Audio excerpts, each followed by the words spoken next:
விழியில் விழுந்தவை சேனலுக்கு உங்கள் அனைவரையும் வரவேற்கிறேன். இறைவன் திருவடியை தொழுது இந்த பதிவினை தொடங்குகிறேன். திருவிளையாடற் புராணத்தில் இன்று நாம் பார்க்கப் போவது 64ஆம் படலமாகிய வன்னியும் கிணறும் லிங்கமும் அழைத்த படலமாகும். ஒரு சமயம் கடற்கரையின் அருகே இருந்த பட்டினம் ஒன்றில் வணிகர் ஒருவர் வாழ்ந்து வந்தார். அவருக்கு நீண்ட நாட்கள் குழந்தை பேறு வாய்க்கவில்லை. இறைவனின் அருளால் பெண் குழந்தை ஒன்று பிறந்தது. அவ்வணிகருக்கு தங்கையின் மகன் ஒருவன் மதுரையில் வாழ்ந்து வந்தான். அவனுக்கே தன்னுடைய மகளை மணம் முடிக்க இருப்பதாக வணிகர் கூறி வந்தார். சிறிது காலம் கழித்து வணிகரும் அவருடைய மனைவியும் இறைவனடி சேர்ந்தார்கள். ஆதலால் அவ்வணிகரின் மகள் தனித்து விடப்பட்டாள்.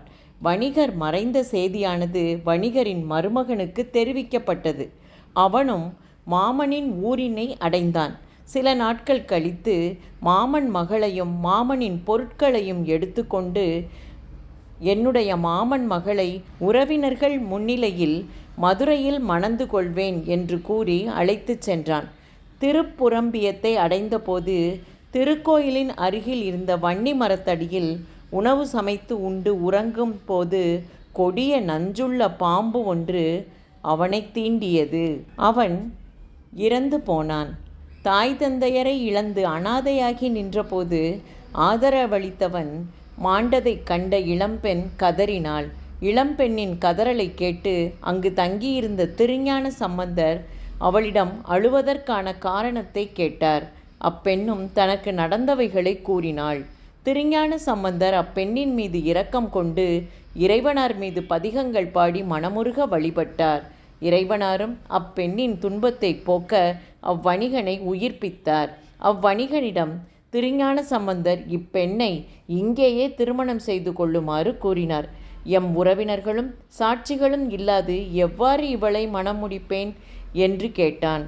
அதற்கு திருஞான சம்பந்தர், இங்குள்ள வன்னியும் கிணறும் லிங்கமும் சாட்சிகளாகும். உன் மாமன் விருப்பப்படி இவளை நீ மணந்து கொள் என்று கூறினார்.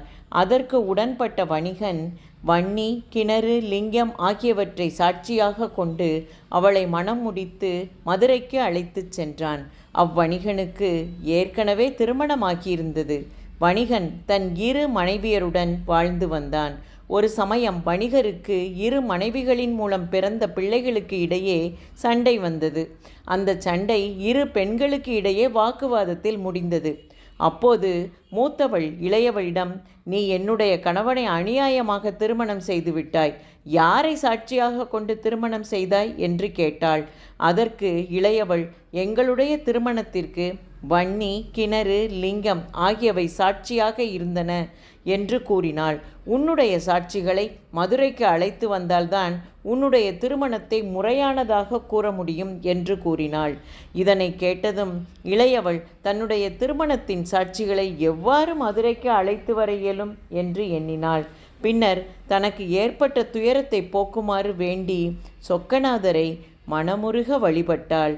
இறையனாரும் அவளின் துயரத்தை நீக்கும் பொருட்டு திருக்கோவிலின் வடகிழக்கு பக்கத்தில் திருமணத்தின் சாட்சிகளான வன்னி, கிணறு, லிங்கம் ஆகியவற்றை தோன்றச் செய்தார். இதனை கண்டதும் மதுரை மக்கள் அதிசயித்தனர். இளையவள் இறைவனாரின் கருணையை எண்ணி ஆனந்தம் கொண்டாள். தன்னுடைய திருமண சாட்சிகளை மதுரைக்கு வரவழைத்ததை மூத்தவளுக்கு காண்பித்தாள். அதனை கண்ட மூத்தவள் தன்னுடைய தவறினை உணர்ந்தாள்.